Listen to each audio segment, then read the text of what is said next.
Mga Hukom Kapitulo 20. Digmaan sa pagitan ng Israel at Benjamin. Nang magkagayoy lumabas ang lahat ng mga anak ni Israel, at ang kapisanan ay nagpisang gaya ng isang tao sa Panginoon sa Mizpa, mula sa Dan hanggang sa Beersheba, nakalakip ng lupain ng Galaad. At nagsiharap ang mga pinuno ng buong bayan, sa makatuwid bagay ng lahat ng mga lipi ng Israel, sa kapulungan ng bayan ng Diyos, na 400,000 lalaki na humahawak ng tibak. Nabalitaan nga ng mga anak ni Benjamin na umahan ang mga anak ni Israel sa Mizpa, at sinabi ng mga anak ni Israel, "Sisiyan ninyo sa amin kung bakit ang kasamaang ito ay nangyari." At ang Levita, ang asawa ng babaeng pinatay, ay sumagot at kanyang sinabi, "Ako'y naparoon sa Gaba na ukol sa Benjamin, ako at ang aking babae upang tumigil. At bumangon ang mga lalaki sa Gaba laban sa akin, at kinubkob ang bahay sa palibot laban sa akin ng kinagabihan, ako'y kanilang pinagakalaang patayin, at kanilang dinahas ang aking babae, at siya'y namatay. At aking kinuha ang aking babae, at aking pinagputol-putol, at ipinadala ko sa buong lupain ng mana ng Israel, sapagkat sila'y nagkasala ng kalibugan at ng kol-ulan sa Israel. Narito, kayong mga anak ni Israel, kayong lahat, ibigay ninyo rito ang inyong payo at pasya." At ang buong bayan ay bumainggong parang isang tao, na nagsasabi, "Hindi na babalik ang sinuman sa amin sa kanyang tolda, ni uuwi man ang sinuman sa amin sa kanyang bahay. Kundi ngayon ito ang bagay na aming gagawin sa Gaba, magsisiyahon kami laban sa kanya na aming pagsasapalaran.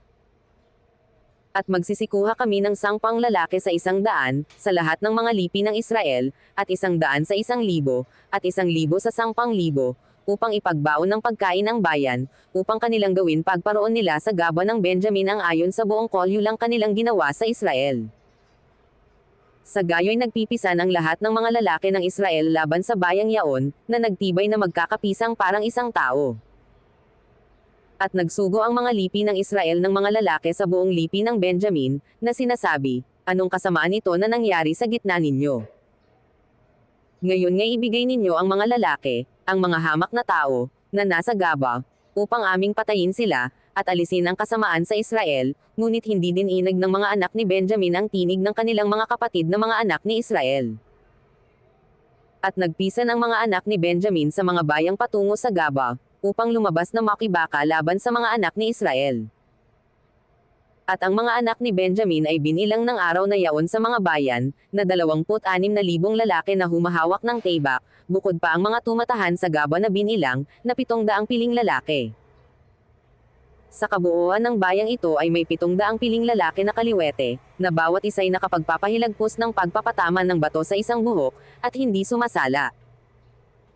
At binilang ang mga lalaki sa Israel, bukod pa ang sa Benjamin, ay 400,000 lalaki na humahawak ng tibak, lahat ng mga ito ay mga lalaking mangdidagma.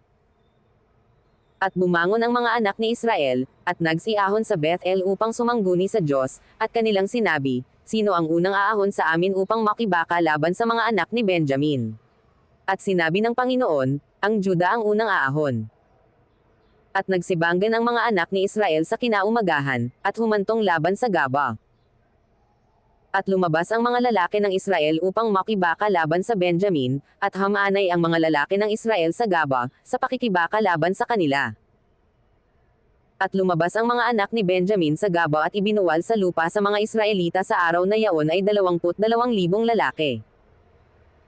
At ang bayan, ang mga lalaki ng Israel, ay nagpakatapang, at hamanay uli sa pakikibaka sa dakong kanilang hinanayan ng unang araw.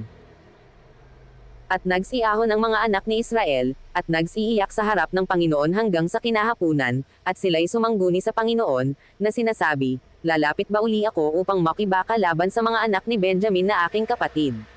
At sinabi ng Panginoon, "Umahan ka laban sa kanila." At lumapit uli ang mga anak ni Israel laban sa mga anak ni Benjamin ng ikalawang araw. At lumabas ang sa Benjamin sa Gaba laban sa kanila ng ikalawang araw, at nabuwal uli sa lupa sa mga anak ni Israel ay 18,000 lalaki, lahat ng mga ito ay humahawak ng tibak. Nang magkagayoy nagsiahon ang lahat ng mga anak ni Israel, at ang buong bayan, at nagsiparon sa Bethel, at nagsiiyak, at nagsiupo roon sa harap ng Panginoon, at nagsipagayuno ng araw na yaon hanggang sa kinahapunan, at sila'y naghandog ng mga handog na susunugan at ng mga handog tungkol sa kapayapaan sa harap ng Panginoon. At itinanong ng mga anak ni Israel sa Panginoon, sapagkat ang kaban ng tipan ng Diyos ay nandoon ng mga araw na yaon. At si Finis, na anak ni Eleazar, na anak ni Aaron, ay tumayo sa harap ni Yaon ng mga araw na yaon, na sinasabi, lalabas ba ako uli upang makibaka laban sa mga anak ni Benjamin na aking kapatid, o magtitigil ako? At sinabi ng Panginoon, umahan ka, sapagkat bukas ay ibibigay ko siya sa iyong kamay. At bumakay ang Israel laban sa Gaba, sa buong palibot. At nagsiahon ang mga anak ni Israel laban sa mga anak ni Benjamin ng ikatlong araw, at Hamanay laban sa Gaba, gaya ng dati. At ang mga anak ni Benjamin ay nagsilabas laban sa bayan, na ipinalayo sa bayan, at kanilang pinasimulang sinaktan at pinatay ang bayan gaya ng dati, sa mga lansangan, na ang isa'y umahan sa Bethel, at ang isa'y sa Gaba, sa bukid, na may 3 pang lalaki ng Israel. At sinabi ng mga anak ni Benjamin, sila'y nangasaktan sa harap natin, gaya ng una, ngunit sinabi ng mga anak ni Israel, tayo'y tumakas, at palabasin natin sila mula sa bayan hanggang sa mga lansangan. At lahat ng mga lalaki sa Israel ay bumangon sa kanilang dako, at nagsihanay sa Baal Tamar, at ang mga bukay ng Israel ay nagsilabas mula sa kanilang dako, sa makatuwid bagay mula sa Margaba. At nagsidating laban sa Gaba ang 10,000 piling lalaki sa buong Israel, at ang pagbabaka ay lumala, ngunit hindi nila naalaman na ang kasamaan ay malapit na sa kanila.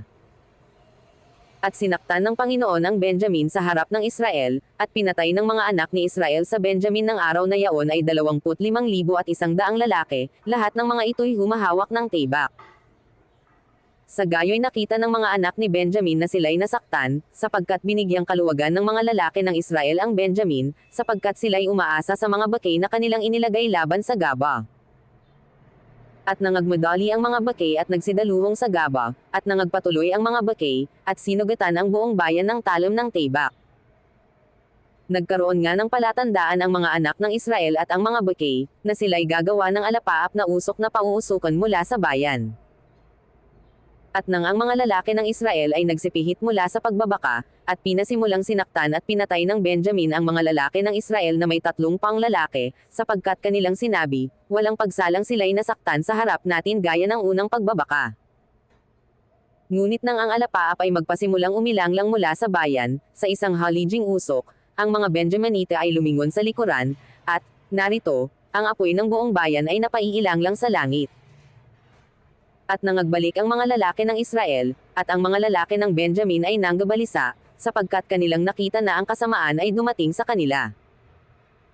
Kaya't kanilang itinalikod ang kanilang likod sa harap ng mga lalaki ng Israel, na nangagsitungo sa ilang, ngunit hinabol silang mainam ng pakikibaka, at yaong nangagsilabas sa mga bayan, ay nagsilipol sa kanila sa gitna ng ilang. Kanilang kinubkob ang mga Benjamite sa palibot, at kanilang hinabol, at kanilang inabutan sa pahingahang dako hanggang sa tapat ng Gaba, sa dakong sinisikatin ng araw. At nabuwal sa Benjamin, ay 18,000 lalaki, lahat ng mga ito ay mga lalaking may tapang. At sila'y nagsiliko at nagsitakas sa dakong ilang sa malaking bato sa Riman, at hinabol nila sa mga lansangan ang 5,000 lalaki, at hinabol silang mainam hanggang sa Gidem, at pumatay sa kanila ng 2,000 lalaki. Naanupat lahat na nabuwal ng araw na yaon sa Benjamin ay 25,000 lalaki na humawak ng tibak, lahat ng mga ito ay mga lalaking may tapang. Ngunit 600 lalaki ay nagsiliko at nagsitakas sa dakong ilang sa malaking bato ng Riman, at nagsitahan sa malaking bato ng Riman na 4 na buwan. At binalikan ng mga lalaki ng Israel ang mga anak ni Benjamin, at sinugatan nila ng talam ng tibak, ang buong bayan, at gayon din ang kawan, at yaong lahat na kanilang nasumpungan, bukod dito'y yaong lahat ng mga bayan na kanilang nasumpungan ay kanilang sinilaban.